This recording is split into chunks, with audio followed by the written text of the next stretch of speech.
Well, good afternoon. I think we have a few more people coming in the room, but I wanted to go ahead and get this party started. Thanks to all of you for being part of PCI's Capital Engagement Series, and I'd especially like to thank the Office of Congressman Jim Renacci from Ohio for arranging this room for us.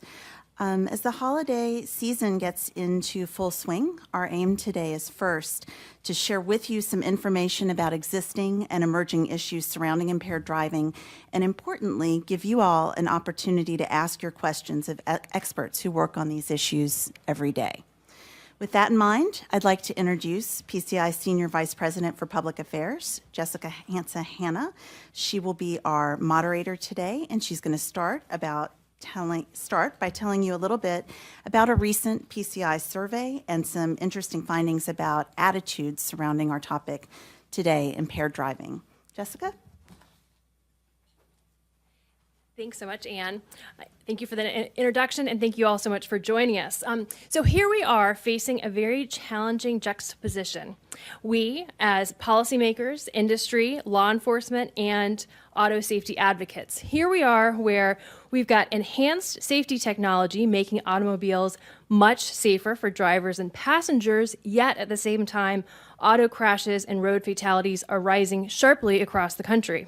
According to the National Safety Council, the U.S. recently faced the worst two-year increase in motor vehicle deaths in more than 50 years.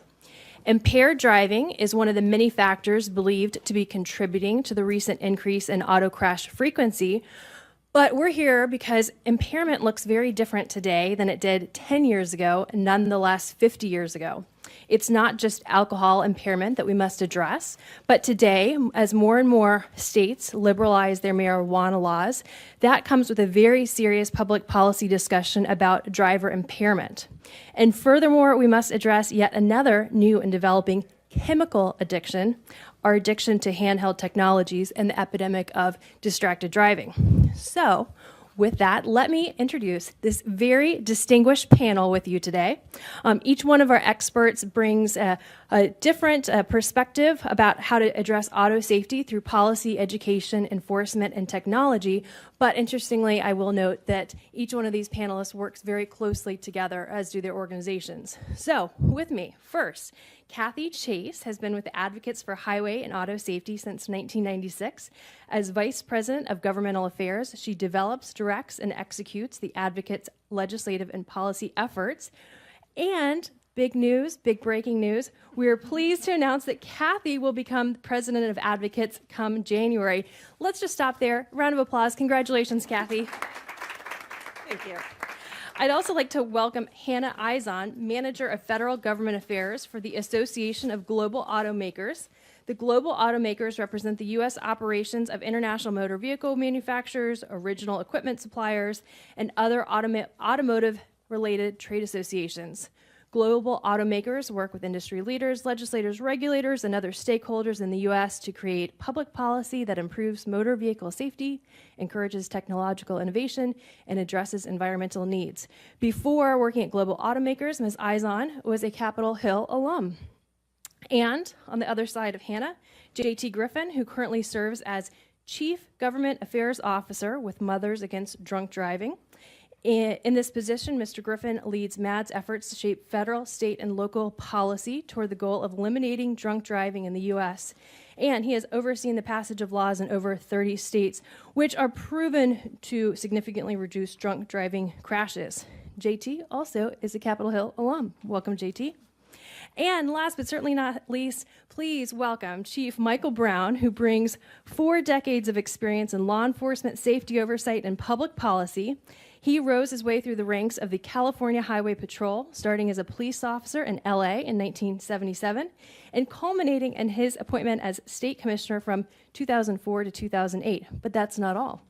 At the federal level, he served as director of the Office of Impaired Driving and Occupant Protection at NHTSA, and he has extensive training and teaching background in areas including police pursuits, enforcement technology, and and emergency planning. And today, he serves as the Chief of Police in Alexandria, Virginia. So, quick round of applause for this esteemed lineup. Thank you all so much for joining us. So with that, here are the rules for today. We're going to turn it over to our panelists. We're going to give brief presentations, and then we're going to open it up to the audience for questions and answers. If you don't have any questions and answers, I have got a handful of real zingers that I'll throw out to the group. So I encourage you to please participate. As a reminder, we are webcast today, so thank you so much for those who are joining us via the internet. And with that, Kathy, I'll turn it over to you. Great, thank you so much. Oh. Good afternoon, everyone. Thanks for coming, enjoying your lunch with us today. I'd like to start out, I'm going to do just a brief PowerPoint to guide my presentation, and I'd like to just start out by telling you a little bit about Advocates for Highway and Auto Safety if you're not familiar with us.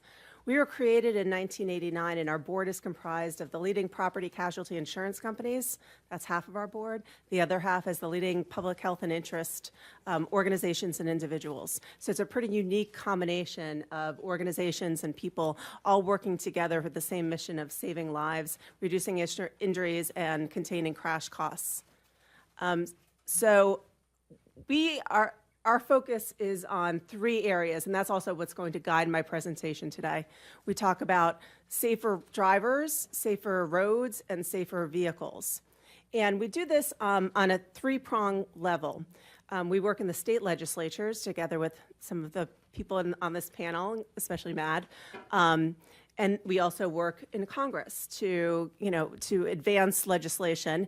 And then once Congress enacts legislation, we work on the regulatory level to make sure that the laws that were passed by Congress are seen out the way that they were intended.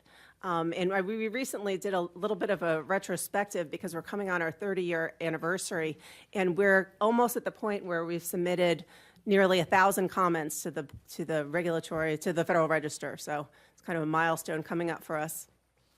As I said, we work on safer drivers. We work obviously on impaired driving, and that's why I'm here. We work on .05 BAC in the states. We work on occupant protection laws, which are needed in case you are in a crash to be protected. We work in child passenger safety and also distracted driving laws. In terms of the vehicles, some of the successes that we've had over the last 25 to 30 years are airbags. Some of you in the audience might not be even old enough to know that cars at one point did not have airbags. It was one of the issues that advocates first worked on in the early 90s. And we're continuing to work for improved consumer information, including in autonomous vehicles, which I'll touch upon later. And then safer roads. Unfortunately, right now, we're in the position of doing a lot of defense. There are attacks on some automated enforcement systems, and i.e. red light cameras and speed cameras. And we're making sure that they are protected. There's a lot of research that shows they're so effective in protecting vehicles and passengers. And we're also working on infrastructure improvements. So why is this needed? All of those issues are important, and why should you care? Why should your boss care? You should care because, as Jessica mentioned, fatalities are going up, and impaired driving fatalities are going up. It's the second year of significant increases, and there's an astronomical price tag associated with these crashes. Just imagine if that $836 billion were saved and it could be used toward infrastructure impairment. We'd be in a much different position than we are right now. So what is our approach? As I mentioned, I'm going to break it down into 3 areas: safer drivers, safer vehicles, and safer roads. Safer drivers. We work on the state level on all of these issues, and we also put out an annual report. I have some with me, and it's also on our website, which is saferoads.org. And it's an annual report where it creates a system of green is good, yellow needs some help, and then red is cautionary of what laws do the states have, and it breaks it down by issue and then also by state. So I have a couple of them here if you're interested, and like I said, it's on our website. And it's about to be outdated because we issued the new one in January, so I encourage you all to come to our rollout event probably toward the end of January. This is a really critical tool for the state legislatures because they can see how they're doing compared to their neighbors. And we try to encourage them to, use that as a leverage point in trying to get laws passed. There's about 370 laws that are missing throughout the nation that could be an immediate step forward, and we're really pushing for state legislatures to take action once they, they're kind of getting ready now for the next legislative session, planning what their priorities will be, and we're urging them to make sure that safety is a priority. And then when, when states aren't taking action, then Advocates is one of the few organizations, I think, that pushes for federal sanctions. They are incredibly effective, and sometimes it takes a bold step in order for changes to be made. No state has ever lost any money because of a sanction,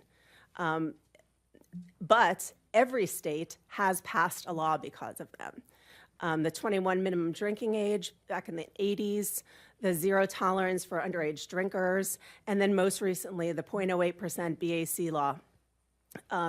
So I know that it may not be politically, I don't know what the word is, but favorable right now, but they are effective. The next issue is safer vehicles. So everybody is talking about autonomous vehicles. Our organization is part of that. But in the meantime, and let me just say, we see great potential in autonomous vehicles for reducing impaired driving. However, they're not coming tomorrow, and there are steps that could be taken today and are in some vehicles today that could reduce impaired driving. For example, automatic emergency braking. Maybe some of you have newer cars and that you have this technology in there. It's been proven to be wildly effective. However, it's not standard, it's not required. So in the absence of that, then this equipment is only in luxury vehicles or combined with expensive packages to upgrade your vehicle. If it were standardized, then everyone would be benefiting from this life-saving technology. To give it an example of how this is done, Advocates, together with a number of other organizations, pushed for rear-view cameras to be standard equipment. And thanks to the legislation and hard work of many families who they themselves, relived the worst days of their lives, they unfortunately, backed over their own children, came up here and lobbied relentlessly so that others wouldn't have to suffer that horrible consequence. So thanks to them and the efforts of many people, next year there will be rear-view cameras as standard equipment. And the Insurance Institute for Highway Safety has already done a study showing how effective they are in reducing rear-end crashes. I want to talk about one more thing there. We also work on impaired driving for commercial motor vehicles. And one of the issues that should be included on here is the speed limiter issue. That also will help with impaired driving because if, speed is kind of the silent killer that no one talks about, but if speeds are reduced, the impact of the crash, especially with a commercial motor vehicle, i.e. a truck or a bus, the impact of the crash will be significantly less. So that's another technology that we're pushing on the federal level. And then lastly, safer roads. There is talk that there may be an infrastructure bill next year, and if there is, we'll be pushing for more resources for law enforcement. That is truly the way to one of the significant ways to reduce impaired driving. Law enforcement needs as many tools in their toolbox as we can give them, and I'm sure Chief Brown will be speaking more about that.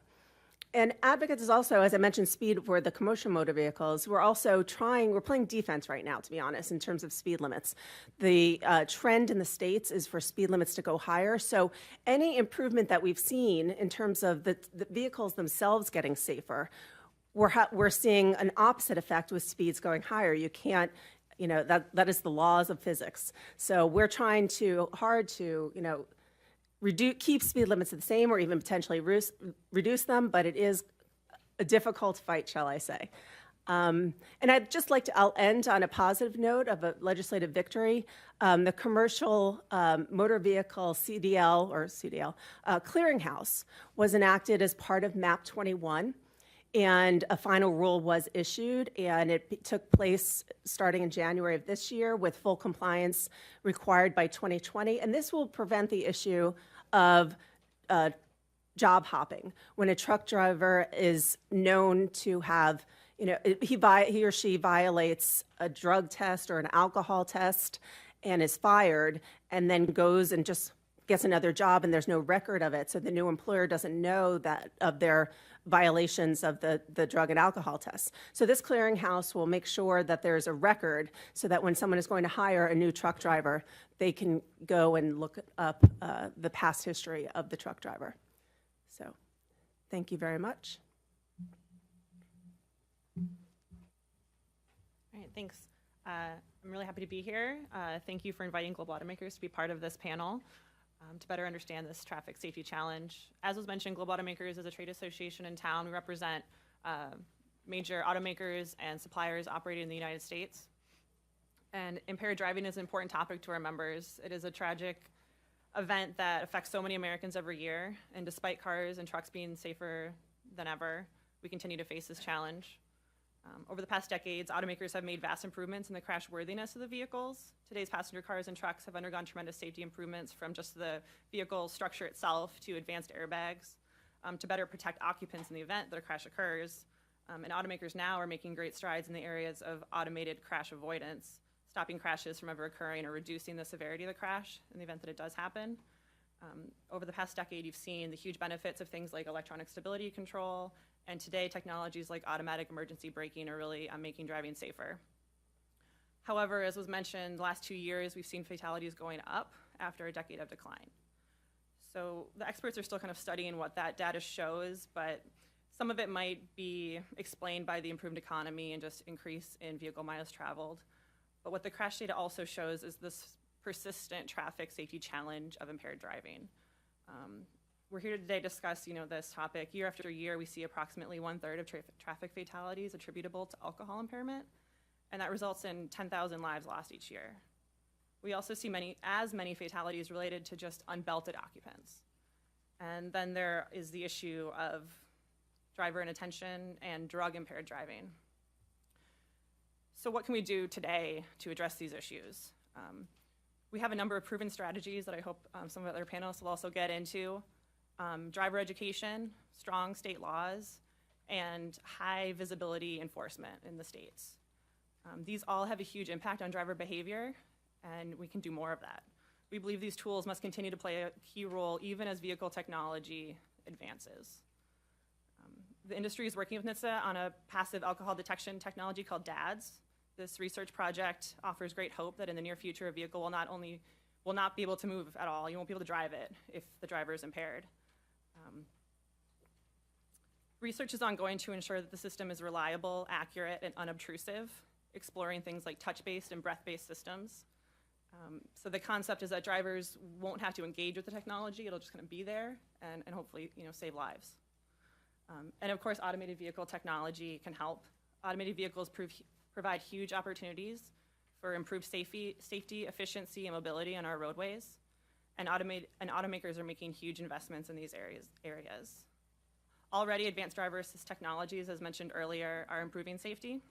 And in the coming years, you're going to see greater and greater deployments of highly automated vehicles that can perform all or much of the driving tasks themselves.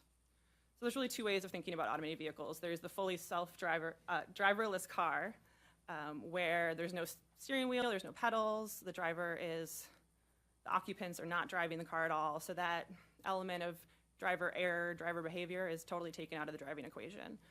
And then you have vehicles where there has to be a human driver to monitor the system, to potentially engage with the system. So that's where it's so important to continue those strong laws, the enforcement, the education, to ensure that the driver understands the capabilities of the vehicle and they're not misusing that technology. So in order to support that future that we see, we really need the proper regulatory framework for safe deployment of AVs. The House has already passed the Safe Drive Act, which is great, and the Senate is reviewing their AV START Act, and we just really urge the House and the Senate to work together to enact a law soon. We really think without congressional education and congressional action that the deployment of these life-saving technologies is going to lag behind. Another technology that I wanted to hit on today is vehicle-to-vehicle communications, or V2V. V2V uses a wireless technology, dedicated short-range communications in the 5.9 gigahertz band, to enable vehicles and other road users to communicate with each other about their position, heading, speed, to really see into the future and warn drivers about impending crashes. Often with impaired driving, you see things like a driver blowing a stop sign or crossing a center line, And we really think in those instances, it's something where V2V can really help. It gives the drivers in the vicinity a better understanding of the obstacles around them, like someone running a stop sign, so that other driver can work to prevent that crash. V2V is a proven technology that's already on the roads today, but more can be done to get it out there, including NHTSA moving forward with its proposed rule to establish a national standard on V2V, and something that Global Automakers is very supportive of. Overall, technology will play an important role in preventing crashes, but impaired driving is an ongoing challenge that requires all of us to work together in a holistic approach. So thanks again for being here, and I look forward to the questions. Well, good afternoon, everybody, and again, thank you for having me here. This is a great panel, lots of friends on this panel, so look forward to sharing with you the thoughts of Mothers Against Drunk Driving. And I really wanted just to sort of talk today briefly about two different things. The first is sort of the bad news, and then the second is how we think we can solve this problem. To start with the bad news, anyone who's interested in transportation, and as a former Hill staffer who focused on transportation issues sort of globally, when it comes to traffic safety, the alarm bells should really be going off for everyone. Over the last 2 years, as was mentioned, traffic deaths have gone up, and we haven't seen increases like that since, I believe, the 1980s. So we should all be alarmed, and we should be looking at what is it that we can do both in the short term and in the long term to address these fatalities, 94% of which are caused by human error and human behavior. I wanted just to throw out 3 numbers to everyone. First is when it comes to impaired driving.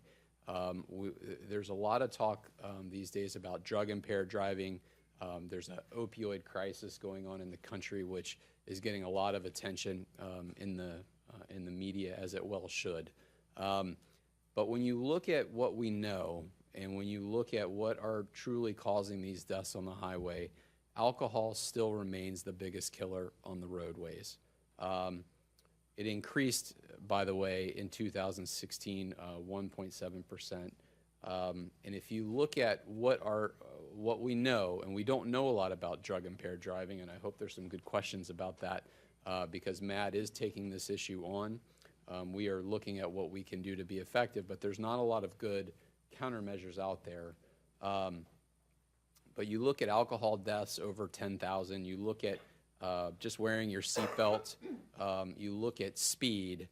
Each of these are killing over 10,000 people a year. And so to me, as someone who works in traffic safety, what that points to is we need to really get back to basics. So that's the bad news. The good news is that MAD has a plan. And you know, MAD has been around since 1980. We are one of the largest victim services groups in the United States. We serve thousands of drunk driving victims every year. And in 2006, we launched our campaign to eliminate drunk driving. And we really believe at MAD that we can eliminate drunk driving in America. And I hope you're maybe just a little skeptical about that. Although I think when Hanna talks about driverless cars, we can all see a world where traffic deaths could eventually end because of technology. And MAD really has built our campaign on technology and using technologies both present in the short term and in the long term as a way to eliminate drunk driving. We have four points, and I want to go over those, and then I'm going to let Mike speak. But the first is we support law enforcement. We support these guys are the front line getting drunk drivers off the road. We support their budgets. We support what they do. Law enforcement has had a tough time in the news as of late, and so it's critical that as lawmakers, as opinion leaders, that police know that they have our support to make sure they're getting drunk drivers off the road. And it's not just drunk drivers; it's anyone who's doing something that's unsafe. And a big part of that is high visibility law enforcement. And there is a big federal program that twice a year we do drive sober or get pulled over. That's through NHTSA.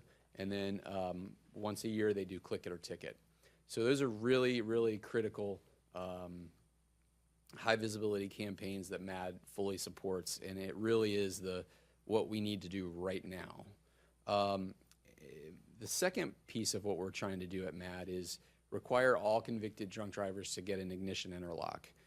Ignition interlocks, if you're not familiar, it's about the size of an old cell phone. It's hardwired to the starter of a car. The driver blows into it. If they're sober, if they haven't been drinking, the car will start. When we started our campaign, there was one state that required this of every drunk driver. That was New Mexico. Today, we're at 30 states. So I'm really proud of the work that MAD has done with our field, with our partners like advocates.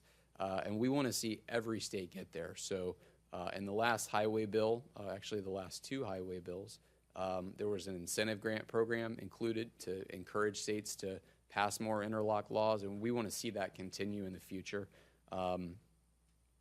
Biggest reason for ignition interlocks, 50 to 75% of convicted drunk drivers will continue to drive even on a suspended driver's license. So when MAD was founded in 1980, the belief was you suspend their driver's license, you throw them under the jail, and then you'll solve the problem. Well, we know now that it's not a driver's license is not a magic ticket to drive. There are not enough law enforcement officers to get every single convicted person with a suspended license off the road. And we also know that jails are full, and the drunk drivers are just not going to jail in the numbers that they used to, or like many of us would expect. So ignition interlocks are critical. The third piece of what we're doing is we support advanced vehicle technologies, things like Hanna mentioned, specifically the DADS program in the short term. This program is critical. MAD fought for additional federal funds for this program. This past December, the Commonwealth of Virginia signed up as a partner for DADS, and Hanna mentioned how the technology works. When we started talking about DADS, it really sounded far-fetched, but now that we're talking about driverless cars, it doesn't sound so crazy anymore. So for MAD, we support the development of the DADS program, and then in the future, we really support autonomous vehicles. We think that a technology, especially when it can get to level 4 and 5, where you really take the human out of it, the human factor out of it, we think that technology could save a lot of lives. And so we fully support AVs, we fully support the DADS program. And then finally is public support. Things like today where I'm talking to you, we need people to make good choices. There's no reason to drink and drive anymore. Everybody has a smartphone. You've got Uber, you've got Lyft in your pocket. You can use the metro. There's tons of ways to get home safely, but the key is making a good decision and planning ahead. So with that, I thank you for having me today. I look forward to your questions, and I'll turn it over to my friend Mike. Thanks, JT. Good afternoon, everyone. It's a pleasure to be here. I got to tell you, I'm thinking about how many times or years I've been playing with this issue in traffic safety, and it's been a long time, and I've seen a lot of things in that period of time. How many of you remember Vince and Larry, the crash dummies from NHTSA? Somebody? Yeah. For years, NHTSA adopted, and I can say this being a former NHTSoid, for years, we adopted this issue of Vince and Larry to do education about social norming, to get people to do the basics, put your seatbelt on, don't speed, do that kind of stuff. And it moved the needle a great deal. But after a time, it didn't move the needle as much as it needed to move. And so NHTSA and government at all levels reached out to law enforcement to take a little bit more interactive role. And frankly, that's what law enforcement's done. And it's done it for a couple of reasons. It's not because the officers get a chance to go to Hawaii or get a free toaster or get a microwave or a new TV set or a new iPhone because they write tickets. It's to deal with the issue of the quality of life in their community. And by that I mean the issues that are important to the community. Where this came into play for law enforcement really was back in the mid-90s when the crime bill came into play. Part of the requirements of the crime bill was for law enforcement to go out into the community and deal with, get community input on what's important. And invariably, the 1, 2, or 3 on the hit parade was always traffic safety, the ability to get around. I will tell you that's no different today than it was then. In the city of Alexandria, there's 102 civic associations. I've been to 57 of them. I've only been here since January. And in every one of those cases, number one or number two has always been traffic. Traffic, not only the ability to get around, and in Alexandria to find a parking spot, but the other piece, some of you have been there, so you know what I'm talking about.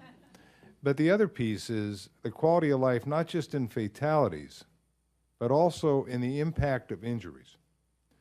If you look at the crash statistics that NHTSA puts out, you'll see that there's recently an increase in the number of fatalities, but what you also need to look at is the number of injuries and the degree of that injury. We have a local community group that's come together. I was talking to JT about it just before we got together here. And it's representative of people, in some cases, who have lifelong injuries as a result of crashes. Lifelong. These are not things that are going to be recovered in an emergency room or rehabilitation. They will stay with them for the rest of their lives. So quality of life is a big issue. Now, what law enforcement's been asked to do is, as mentioned, high visibility enforcement, because again, 94% of the crashes, especially the fatal crashes that occur in this country, are directly resultant from lapses in human behavior, bad choices. And so our purpose is not to go out and get money or do all that kind of stuff or get that toaster, but to get voluntary compliance. And so we do that in a number of ways. And that is basically, as I tell my folks, to make a traffic stop. I really don't care if they write a ticket or not. I want to use the teachable moment. And many law enforcement agencies do that. And that's becoming increasingly important for us in terms of some of the challenges that you heard earlier today. For example, the area of impaired driving. Alcohol still remains at the local level a big issue. The number of people has not changed in terms of percentage, in terms of how many people get involved in crashes involving alcohol use and driving. We've come a long way since I first started in the 70s, where it wasn't uncommon to find a .2 BAC, or in my one case, I arrested a guy for a .41.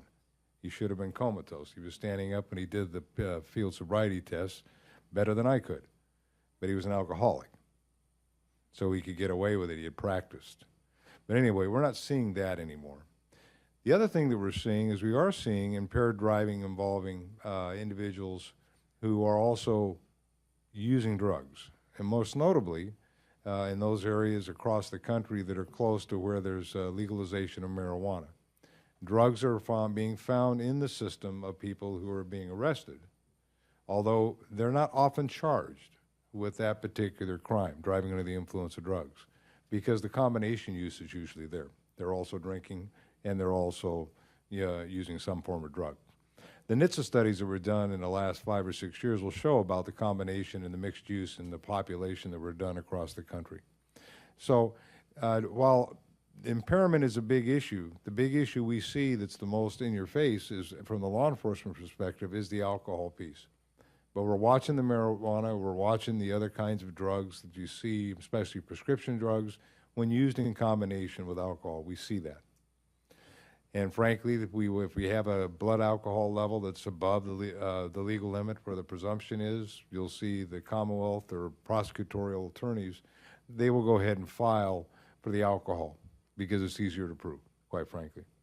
There's all sorts of issues with regards to prosecution on regular drugs, and largely it's because we know a lot about the science of alcohol.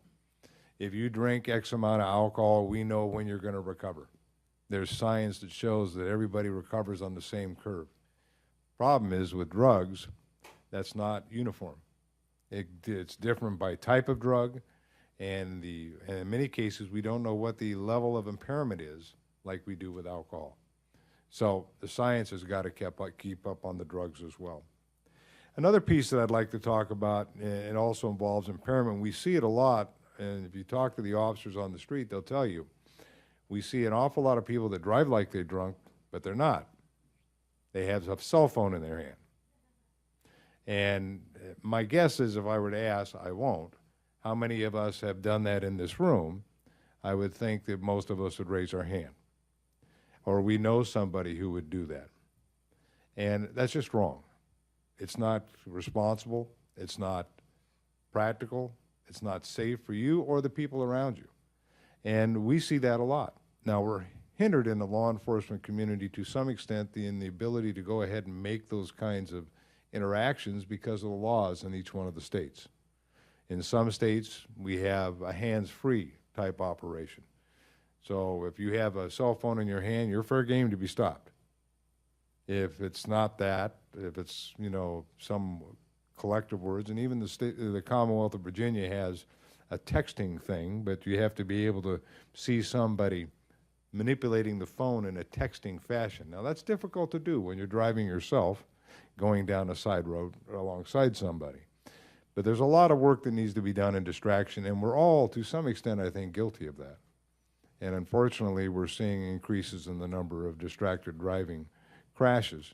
And those are also hard to quantify because there's a lot of underreporting in those as well.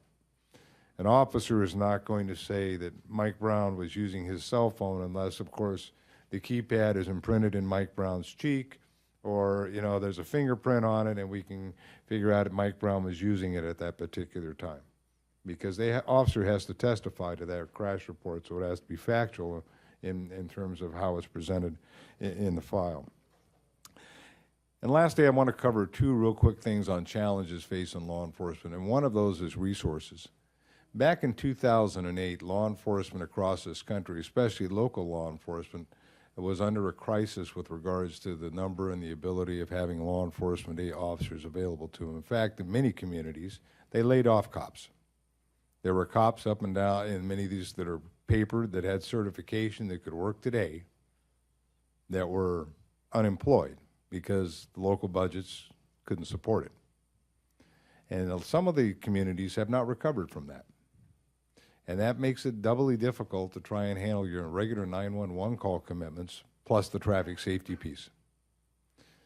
A cop can ignore traffic safety. They can't ignore a 911 call. A 911 call is a cry for crisis service or service during a crisis, and law enforcement will automatically respond to those. A traffic safety crash or a traffic safety problem in many cases is dependent upon the discretion of the officer to be in the area, to see the violation, to recognize the violation, to initiate the stop, and to take whatever action is appropriate. It's a difference between the two. And so when you have officers running from one 911 call to the next, their opportunity to do a traffic stop is less. And more importantly, if it runs into a problem where they just don't want to do it, then you have a different issue, and that happens from time to time. One of the things that I have heard, I heard it in my prior work when I was at NHTSA, and I've heard it since in my conversations with my colleagues across the country, and it's a challenge in traffic safety, is the perception that there is about law enforcement and traffic stops, and the perception of law enforcement in general.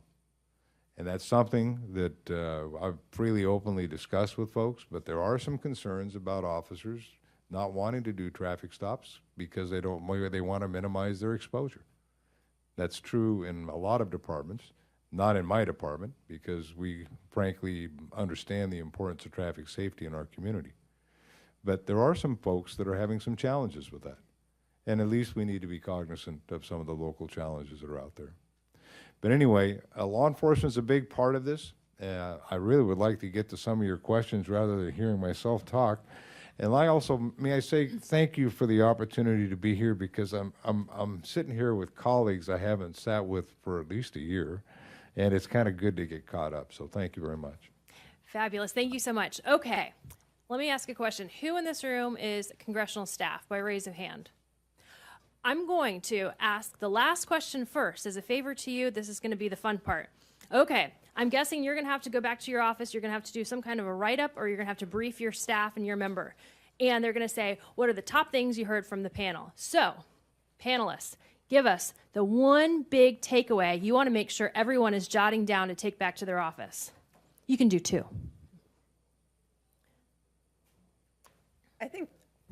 I think the one big takeaway is that we've been a little too complacent on this issue.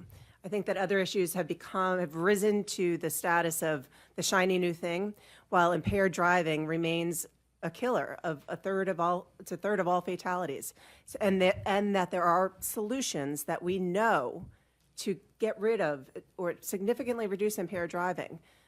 better state laws, better federal oversight, and more resources to law enforcement. Thank you, Kathy. Yeah, I have a few, but I'll try to keep them brief.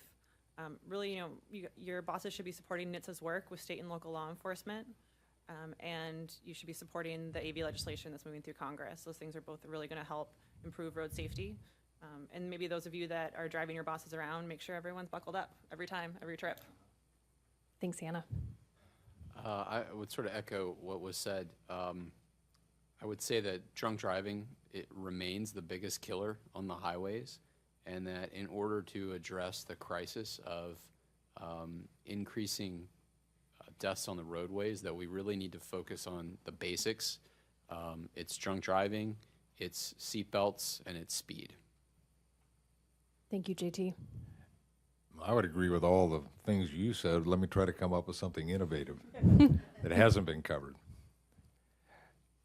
Traffic safety is everyone's responsibility. Whether you drive, you ride a bike, you walk across the street, we all own this. And indeed, I agree with Kathy that it's not an attractive issue because there's so many other things that are more attractive or more top line. But today's victim could be your family member, could be your friend, your neighbor, could be you. You don't know. Fact is, this is an everyday thing that could be prevented. And the last thing I would say is that once we make this an issue that we can get behind it, there are solutions that you've heard about. We need to be serious about supporting those solutions at every level, the federal, state, and the local level, so that we can try to stop the carnage, period. And we own that, all of us. Thank you, Chief Brown. Okay, let's take it to the audience. I need a first question. Who's going to take it? Anyone? Anyone? Okay, we've got a microphone and second row.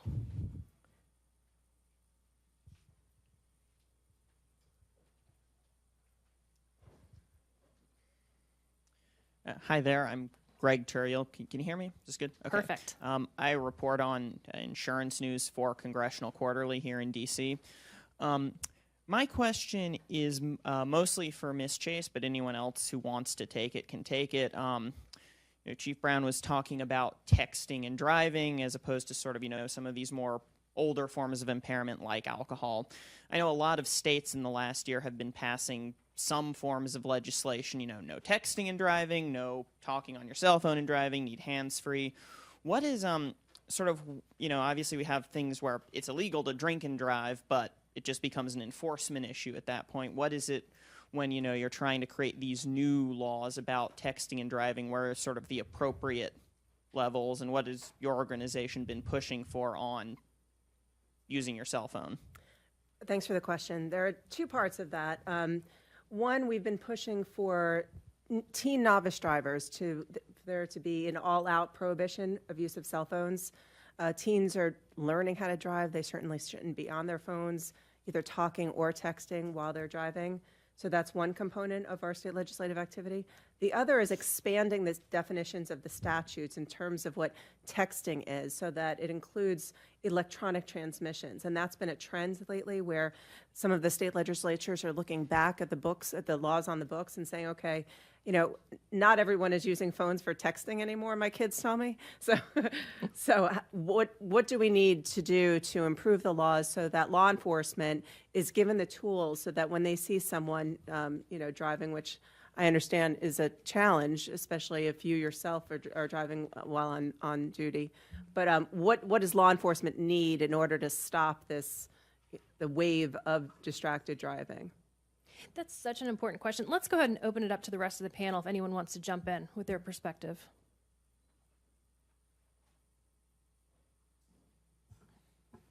I think distracted driving just remains a big challenge. I think it's also a challenge to understand what distracted driving means. It's not, I think we all think of texting and driving when we think of distracted, and I think it's a much bigger issue. It's, it's somebody who's just not paying attention to the roadways. I think one of the things that is some good news on distracted driving is that a lot of the technologies that the automakers are working on can help solve some of these problems. I think things like lane departure warnings, automatic braking, I think those are technologies, there's a technology that got us into this problem. I think there's technologies that can help get us out. So I'm hopeful that some of these things will come along just as fast because, MAD has looked at the issue of distracted driving very carefully. And the laws are it's very difficult to figure out exactly what the right law is to pass. I mean, we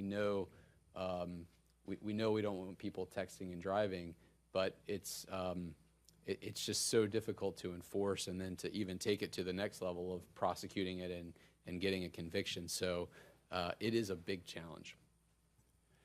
Yeah, if I could add real briefly, distraction takes a lot of forms. The most prevalent, the greater threat right now, as JT points out, is probably the technology of the cell phones and everything else, especially the pneumatic devices that come in and people are holding them in their hands.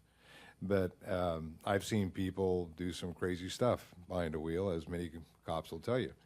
I've seen people put makeup on. I've seen people eat Big Macs and drive on the wrong side of the road. Or maybe it was a Burger King burger or something instead of just a Big Mac. But my point is, I remember when I first learned to drive, we had a visit from a highway patrol motor sergeant who came in, and his name was Chuck Williams. And Chuck put a picture of a political cartoon that was out of the Sacramento Bee at that time, and it showed a revolver and a guy sitting behind the wheel of in a wheel on the top of the revolver, and basically said, "You're basically driving something that could kill somebody, so act accordingly." And that sent a message to me and my fellow students when we were taking driver's ed way back when, and it's true today. So if you're going to drive, drive. Don't think about doing something else, because your focus should be on getting safely to where you're supposed to go without hurting somebody else or yourself in the process. Let's go back for some audience participation. Who all was surprised by Georgia beating Auburn so badly this weekend? Okay, here's to the Bulldogs. Let's go back to another question from the audience. Thoughts, comments, feedback. Second row. Hi, my name is Kayla Gardner. I'm a congressional staffer in Senator Klobuchar's office. I have a question for you, Mr. Griffin, about the interlock device you described. Is that linked to any type of biometric technology or anything to ensure the integrity of those tests when they are being performed in the cars? That's a good question. It can be. The technologies range from just the simple of you just blow into it and it works to an escalating scale of anti-circumvention features. So some of the technologies, you actually learn a pattern when you're blowing into it. You blow a certain way, like you might blow into it and then you might suck air back through it, or you might have to hum along with it to a certain pattern. And that's designed to keep somebody else from blowing into it. And then the most technologically savvy, I guess, of the interlocks today actually have cameras on them. So the camera will record, and depending on where the technology is, they can put GPS features on it. So if there's a positive or somebody's tried to cheat it, it could potentially be sent to law enforcement to say, hey, this person is violated and they're driving. And that's not everywhere. I know New York has required some of the devices to meet those standards. So there's an escalating system. I think from MAD's perspective, what we'd like to see is we just want to see the devices used. We know that they work, but they have to be used. And so we're really trying to get more states to come on board and to pass these laws. It's an excellent question on interlock devices. Anyone else want to weigh in? Yeah, if I could just make one big distinction about interlocks and passive alcohol sensing, that both of them have their place in the dealing with the impaired driver. One thing I do like about the interlocks more than anything else is they will stop a person who's impaired from operating that vehicle right now. It's not about, I get an alert and we send out the cavalry, in other words, law enforcement, to go find somebody. That person will not be able to operate that vehicle. So that's really the advantage of interlocks, and that's the advantage of moving forward with the DAD system, which was discussed a moment ago, because it's basically an intervention that's immediate at that time when that person's impaired. And I think it's very important to keep that in mind, because that is, frankly, a very effective intervention. Kathy, please. Yeah, one thing to add, I agree with what's been said, is that surveys have shown that the offenders themselves support the ignition interlock devices. So they, that's kind of against their self-interest. For them to admit that it's keeping them from driving drunk, I think is a pretty powerful statement. Here's a follow-up question. There has been academic debate and theorizing about how you could do an interlock, let's say, to stop distracted driving, how you could have some kind of an interlock device or technology to stop drug-impaired driving. Any thoughts on if that's on the horizon? How far out? Kathy. This is like Jeopardy, like if you press the button. You can go first, Hannah. You probably have more information about it than I do. I just touched the button first. What was the question? No, I'm kidding. We've heard of technologies such as the textilizer. I personally haven't seen it yet. So we hold promise for technology that will prevent, distracted driving. Ironically, there is already technology. It's called shut the phone off. So it's just everybody thinks that they can multitask. Everybody thinks that they can drive while they're doing something else because they're so, together. But, our brains just aren't built that way. And if you shut the phone off and drive, and like Mike said, you need to have your focus on the driving task at hand. That's a great quote for CQ. Thank you. Hanna. I would just add that there are technologies out there. You can turn your phone into a brick if you're driving. Drivers have to want to do that. But it is bigger than just the handheld devices. It's really about driver attention and the driver's ability to pay attention when they're driving, whatever the issue is. And automakers are putting a lot of research into that to keep drivers engaged in the driving task, trying to figure out, what works. Is it touching the steering wheel? Is it a cup of coffee on your screen? You're seeing some of those in cars now. And I think you'll see more of that, especially as we get more driver assist technologies into the vehicles. So it's really, a suite of technologies, some of them to assist you if you're not paying attention, kind of that guardian angel approach, and then some of them to make sure you are paying attention. And it's really this kind of suite as well as education and other solutions. Thanks, Hanna. Great point. I wanted just to mention with regard to drugs and an interlock for drugs type of a device. So a couple things. One, we don't have a per se limit for marijuana like we do for alcohol. And I think that's it's a challenge, and I think it's a frustration of many lawmakers, public health officials. And a lot of the research that's come out recently says we may never get to a 0.08 when it comes to marijuana. And that makes creating an ignition interlock for that challenging. The other challenge to it is when you have legalized marijuana in certain states, but it's not legal in others.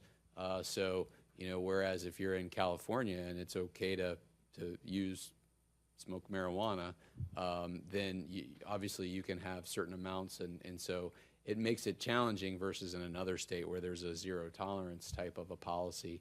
And then it really, NHTSA put out a roadside survey several years ago, and when they looked at what was actually in the drivers of the bodies of drivers in terms of impairing substances, alcohol was up here, marijuana was up here, but when you got down to other drugs, it really wasn't as big of a factor. It's not saying that they're not impairing, but you just didn't see as many drivers on the roadways with those, and that's why I mentioned when I opened about opioids. Again, it's a huge crisis in the country. I'm not sure how much it translates down into a crisis with driving.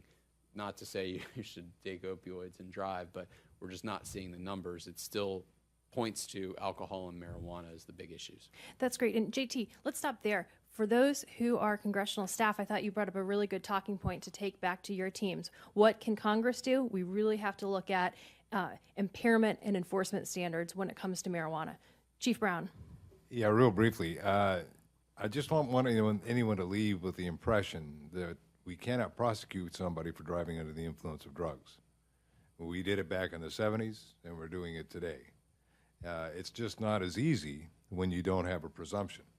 If somebody is driving erratically and they're have clear symptomology that indicates that they may be under the influence of something other than alcohol or both, there are certain protocols you can see in terms of capturing their behavior and other kind of physical manifestations that can end up being enough to get a successful charge and prosecution and conviction for driving under the influence of drugs.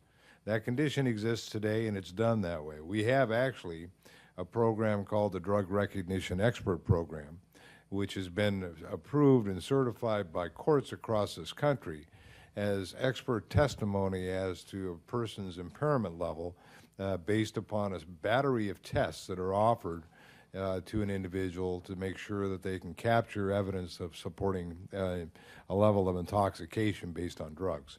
So those are the kinds of things that can be done.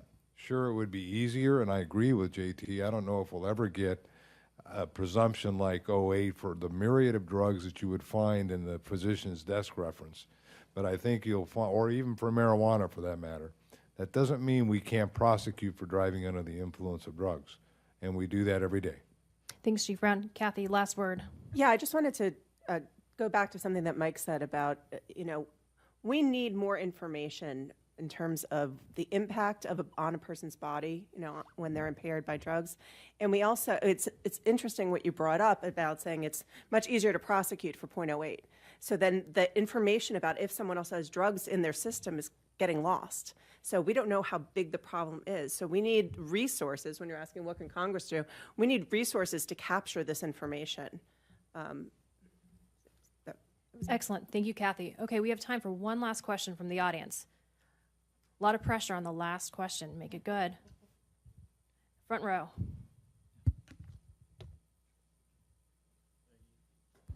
My name is Emmett Turn. I intern for Senator Whitehouse, and I just wanted to ask, in terms of the people of my generation, like when we're like leaving parties or stuff like that, there's the obvious person who should not drive, the very, very drunk person who no one will allow to drive because we're common sense, we're adults.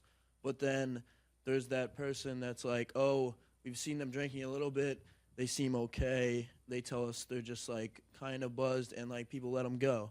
And I think like that's a really serious issue when it comes to young people, and I think that young people don't understand like the repercussions of getting a DUI is. And I would just say like how do we communicate to people my age that even like just buzz driving could potentially ruin your life, could potentially kill you.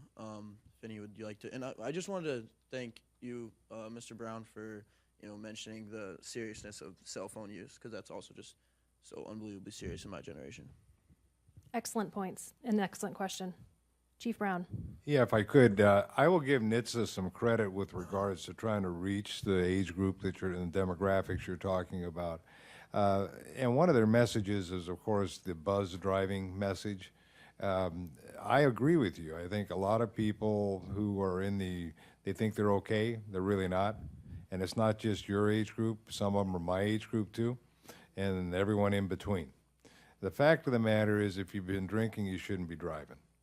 And because you don't know what the impact it is, may be on you. If you're dehydrated, you have one drink, you might find yourself really messed up. You could be an alcoholic like the gentleman that I talked about that was a .41 and was doing fine. But you know what? I still stopped him because his driving was bad. So the point is, really shouldn't be drinking and driving. You shouldn't be, toking and driving. You shouldn't be doing anything that's going to take your ability to operate that vehicle in a safe and effective manner away. Shouldn't be doing it. And that would include anything. Now, how do you message the kids? The government can message, cops can message. The real key is for us to look after each other a little bit and message to each other. And that's not easy to do. It's not easy to tell somebody who's had a little bit too much to drink or shouldn't be driving, that's in that gray area, says, you're not driving home. Let's call you a cab, or let's get you a ride. And that's all of our responsibilities, and we shouldn't abdicate that. Thank you, Chief Brown. Anyone else in the final comments? I'll just quickly say MAD's messaging is, .08, .05, there's a huge conversation about what the illegal per se should be. But from MAD's point of view, it's just what Chief Brown said. If you're going to drink alcohol, you should never drive. You should always plan ahead and get a sober, non-drinking designated driver ahead of time. So. Excellent. Well, let's wrap it up here. And it sounds like I'm going to and with one more acronym for the day. It sounds like what we need when it comes to impairment is keeping it real, if you will, more research, but we're also going to put resources in the R category, education, awareness, and support for our law enforcement to make our roads safer. With that, I want to thank everyone for joining us today. I also want to thank Representative Renacci and his staff for hosting. I hope you will take what you learned today back to your teams, to your constituencies, and also incorporate it into your personal lives to make our community safer, more resilient, and all around more responsible. So please stay tuned for more information about future events in PCI's Capital Engagement Series. If you've not already, take a lunch, drop off your business card, and tweet about us. I think that our experts will be staying around for another few minutes if you have any final questions, and otherwise, thank you again.